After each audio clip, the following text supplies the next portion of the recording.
Whilst seeking out some accommodation one day, I decided to accompany my colleague to a flat.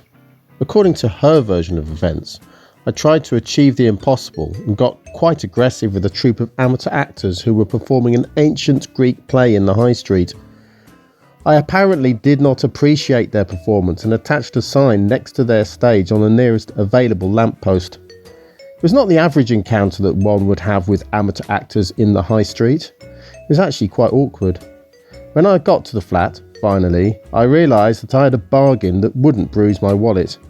The category of this flat was probably somewhere between cemetery and committee room, but who cares at that price? Although I must communicate with my lovely community of friends that I am all too aware that it's not a competition. I don't have a conscience about paying so little money, but I am conscious that the controversy on the high street with the actors might inconvenience me in the future, as it does not correspond with my usual behaviour that no one normally criticises. There might be curiosity as to why I was like this with these poor thespians. I'm definitely convinced that someone was desperately determined to develop a dictionary of disastrous and embarrassing moments in my life, in particular in the high street environment, so that they might be equipped with an especially exaggerated text with which to ruin my otherwise excellent existence. One explanation for these events might be that the unfamiliar sight of actors on a street normally filled with buggies and shopping trollies was quite foreign to me, especially as this group was at least 40 strong.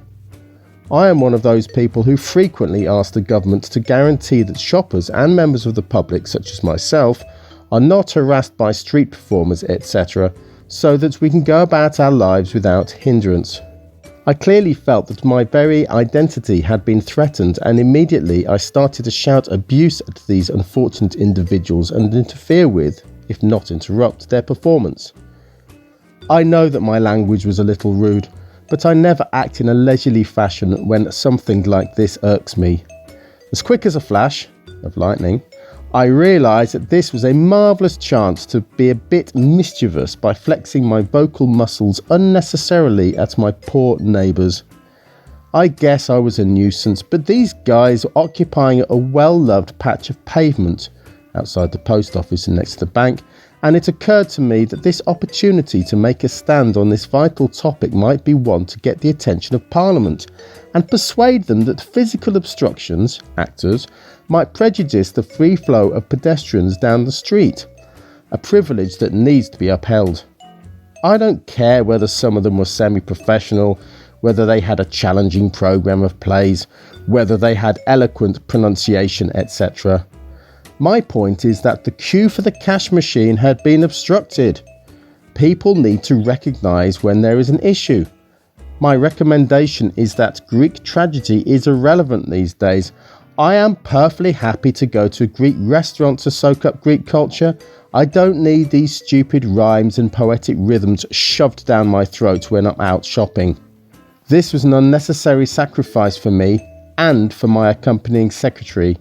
We should not have had to shoulder this burden of listening to signature performances from sincere amateur and semi-professional actors dressed poorly as Greek soldiers, stomachs shielded with plastic breastplates, as we went around our lawful business.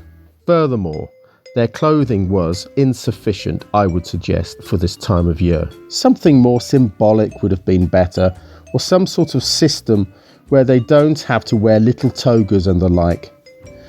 The low temperature, I am sure, would have given them a thorough chill after they went through the 12th verse of some Homer epic. The assorted variety of vegetables that I had lined up ready to throw at them were an adequate vehicle for my rage. Overall, it was a great day. Not.